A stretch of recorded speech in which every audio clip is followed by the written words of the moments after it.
Hey guys, Chris, Ironhead Garage. Well, we're back that time of year again, just before Christmas. I want to wish you guys a Merry Christmas if I don't see you again this year, but Merry Christmas to each and every one of you. Hope you guys have a great holiday and all are well. Anyway, been working on this old GMC. I did get my springs painted up and all back together. I did get the pins in there. I did get the frame all rust converted up. Yeah, it looks pretty nice. I got two of them bed braces out of there. They got a couple little cracks, so I'm gonna weld on them, get them back in here, and then I could take this other brace out here because this is the one that's holding the bed up right now, and I think this one's got a little crack. I need to do a little bit of fixing there and put that rust converter on there. Here's them other two braces I got out. I would buy new ones, but these things are like 70 bucks a piece and I ain't rich, so we're gonna fix these. This one here has got a little crack right there, you can see. I think that one's got a little crack too, so I'll weld those up and put the rust converter on there. So I did get my other purchase, the spring purchase. So now I got the right ones that fit my new pins. They got a 1/2 inch hole. You can see the difference. These new ones are even wider, and they're just much more stouter. And they're going to drop me another 3/8 like I said before. So we'll put these in the pile. So I got all the parts to put this thing back together.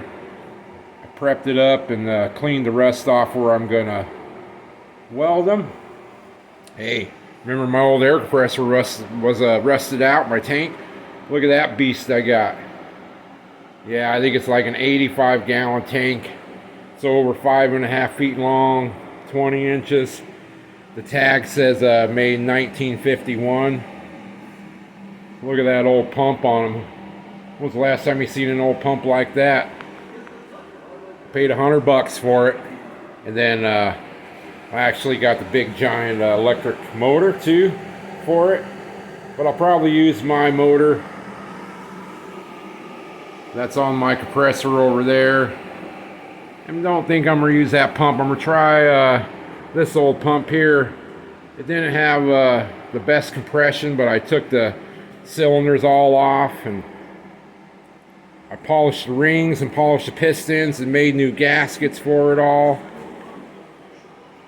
Two guys can barely lift that pump up. It's so heavy I had to use my my cherry picker over there. And I backed the old Model A out of here, and my buddy Jay helped me get this tank out of there. We used the cherry picker. But I just gotta get it over there and plumb it all up and see if she works good. If not, I'll use my old pump and my old engine. But yeah, that tank she's like probably, must be almost a 1/4 inch thick. It's just bomb proof. So anyway, not sure how long this video will go on. See what I can get done. I'm gonna put them springs, get them springs hanging in the truck, get that axle housing in here, and try to get her mocked up and see how far I get. I like to get this thing on the ground, get the axles back in there, but we'll see how far I get. It's colder than hell in here this morning. It was around 38 degrees. Well, now it's about 53 degrees in here. That's not bad at all. So get them springs hanging in the old truck. See what else I can do. All right, be back. Well, I got the springs hanging in the front. Boy, those pins that lock in here, the little wedge pins, are a pain to get in. I got a little one right here, one of the old ones. They're a little tapered pin, and they lock that bigger pin in there. If you don't have that lined up just right, it won't pull See right there, that pin won't pull through enough so you can get a nut and a lock washer on it. But I got those greased up and hanging. So now I'm gonna do these shackles. Got all my parts here, my threaded pins there, and I got one in there. So we'll get inside the truck and get them together. All right, well, I snaked underneath the truck on the creeper. Thought about climbing over, but I didn't want to put footprints on all this this nice frame here. But here's these threaded pins. You guys seen these? So I'm gonna put a bunch of grease on here. And then you thread them in and then center them up. And I got my tape measure. I got that one in there. You can see. So you want to make them centered 5/8 each way. I believe I'll double check them. But yeah, so I'll get all them in. And then I got my extended shackles right here. You guys might think, why don't you rust convert all of this? Well, this bed pan here where the tail lights are, I'm going to take that off because I don't like how the tail lights are. I want to get an original 55 Chevy GMC bumper. Hopefully I ain't got to buy a new one. Maybe I can find a patina one and then I can get rid of that. And then put the tail lights on the outside of the bed where they're supposed to go. And these strips here I'm going to replace. That's why I haven't done anything to these. I got stainless ones for the center of the wood. And my buddy actually has maybe some better barn wood that I can get, some old 100-year-old barn wood to put in this, some fir that will really shine, you know, with some stain on it. Shine the color through, show the color through, I guess. But yeah, these are, they would clean up, but I want to get in behind here and clean all that rust out. So we'll deal with that later. And this guy here, I think they bent this a little bit. This has got some pitting in it, but man, she's almost 70 years old. We'll rust convert all that up and she'll last my lifetime for sure. So we'll get these babies greased up and get them shackles on there. Alright, I got the pins all centered up, 5/8 each way. And if you guys don't remember, you can put these shackles on backwards. There, won't go on. The hole is actually taper drilled. And it goes that way. So you gotta make sure you put them on the right way. And then I thought, man, I better get the new bushings that I got. So these are the new bushings that go in between there and keep the grease from coming out. So I'm gonna put a little bit of grease on the outsides of these and slip all these on. Then get them shackles on. Then I got the grease certs right here. Probably clean these up a little bit more. Then put them on too. Got those pins in. I'm getting it. Alright. Alright, well, I got the shackles all bolted on with the new bushings. Got the grease certs on there. And so the springs are just drooping now.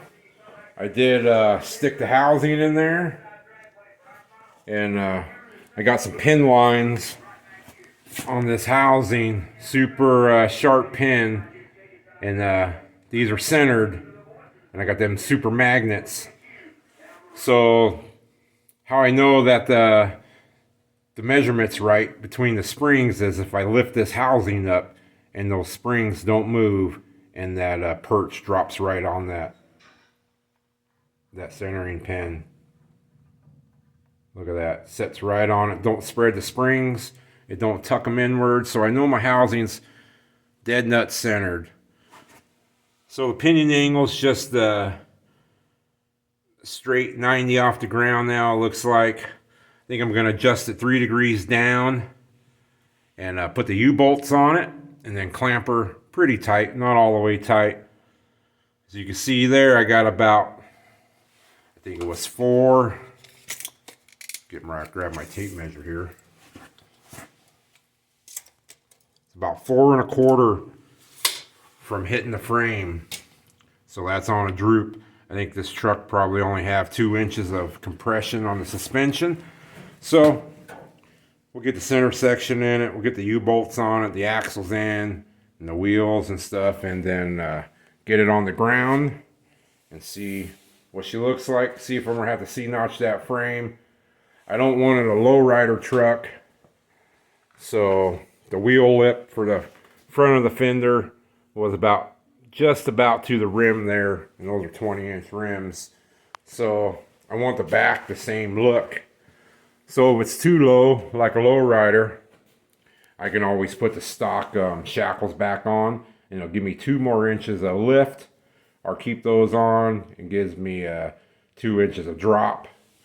And then doing this, I think it's 4 inches of drop. So I got about 6-7 inches of drop, but we'll see. Might have to get the sawzall out and cut that frame. Alright guys, get some more done. Alright, well I got that housing bolted in, you seen? So, just trying to put the U-bolts on there. And these tabs here on the bottom, these spring plates for the bottom of the springs, they have this little bent 90 there. Well, when I go to put on my lower shock mount, put it up in there, that little tab stops it from wanting to bolt up tight. If these U-bolts were a little longer, I guess I could put a spacer right in here and then bolt it on, but yeah, and these kits are supposed to be 55, 59 Chevy GMC axle flop kit, or when you put another rear end in your car, well, I guess you got to build lower mounts. So here's the other one. I think I'm just going to heat this up red hot, hotter than hell, and with my torch and make it flat. Then I can use my my stock lower mounts. Yeah, so well, there's another thing. Always run into something with this aftermarket stuff. CPP sells this stuff. Purchase wrong size for stock springs, and these don't work for stock springs. Yeah, stuff wasn't cheap either, but is what it is, I guess. Get the old torch out and heat them up and bend them flat. Alright, well, got the little settling kit out. Heated them up. Got them nice and flat. So, now they'll work. I got one mocked up on here.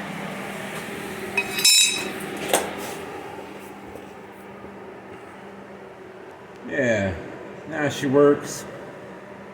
And I got just enough threads on the U-bolts. It's just finger tight.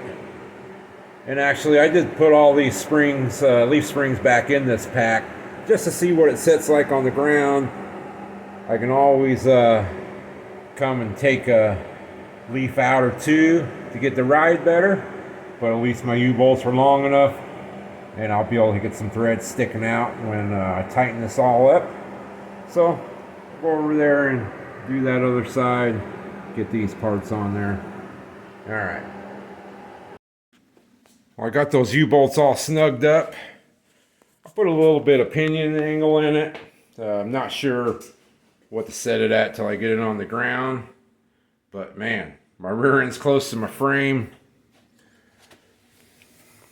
up underneath here, so I got about 1.5 inches until the housing hits the frame, which might not be good, but if it's too darn low, I could change those shackles back to the stock ones and lose that 2 inches of drop. My wheels are 28 total height, 28.5 roughly. If I go up here, it's about the wheel lip. It's hard to tell on the camera, but I think it's about 4.5, 4.25. That'll be up in the wheel wells. So go over here and measure my tires.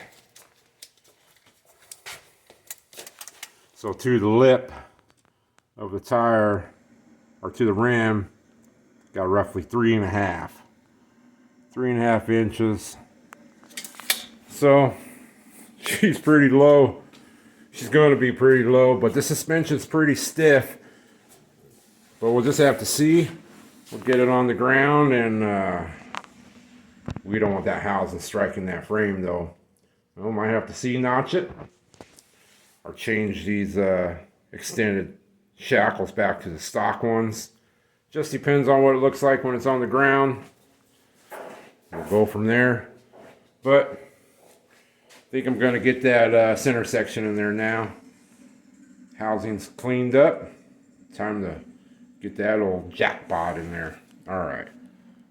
I'm on to that. Alright, well, I made a little bit more progress. I got the center section all in and tight. There she is. The old red oxide.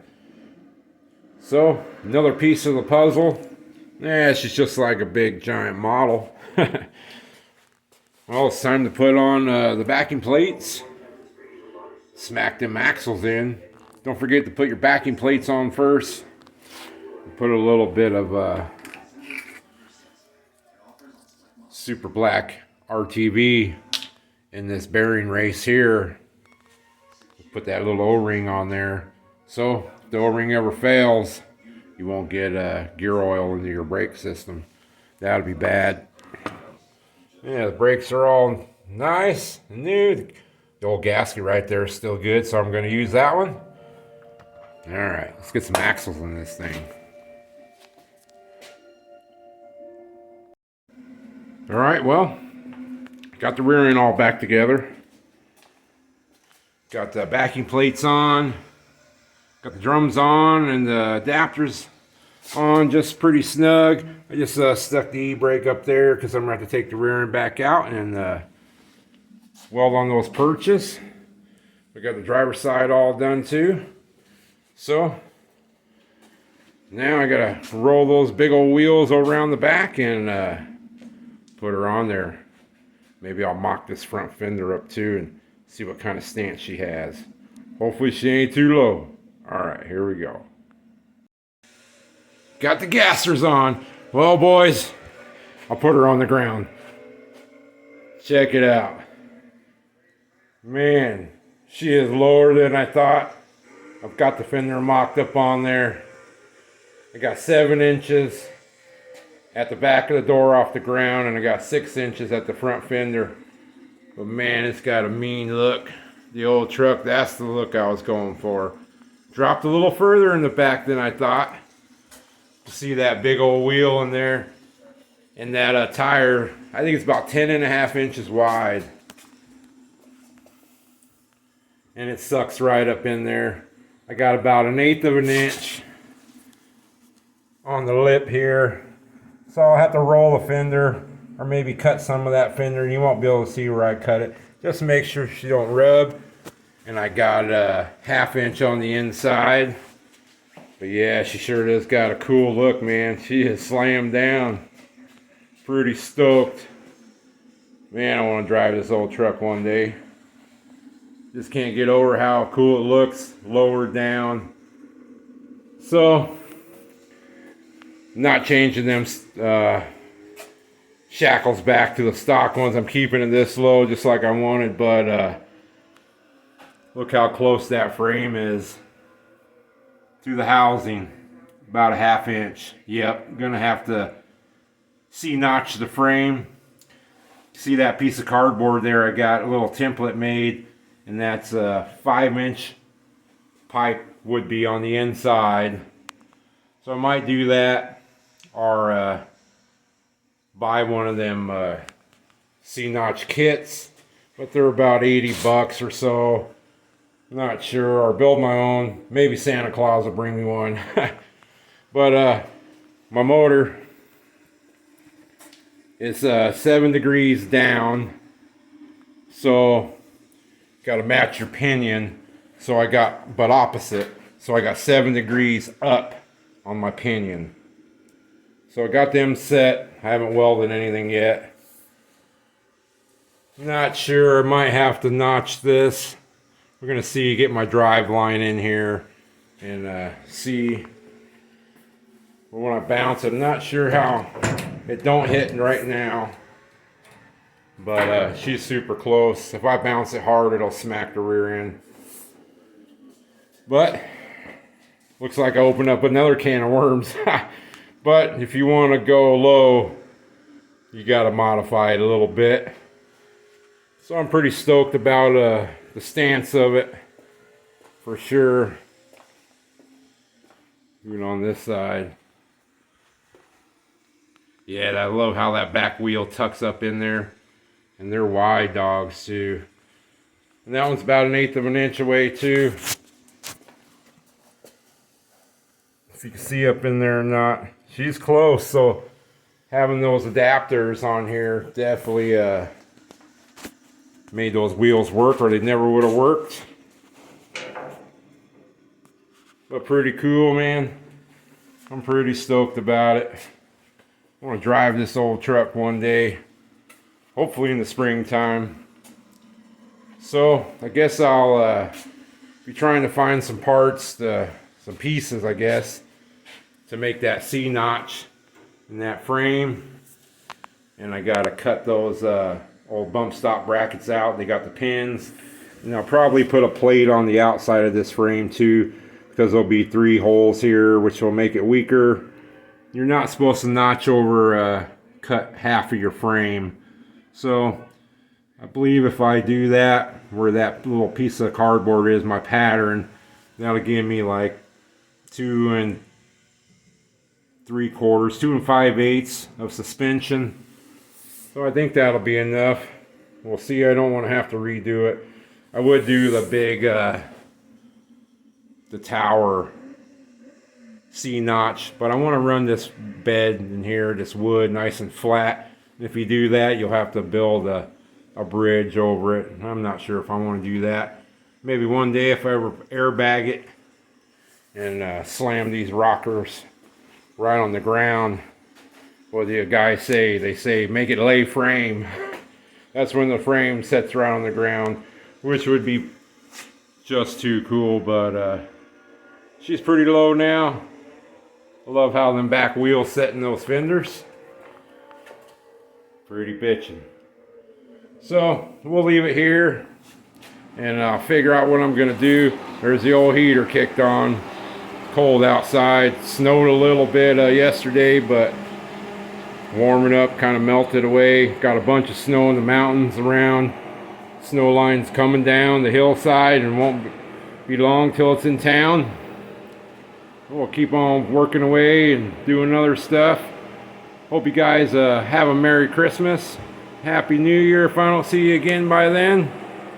Appreciate each and every one of you. You guys take care. See you next time.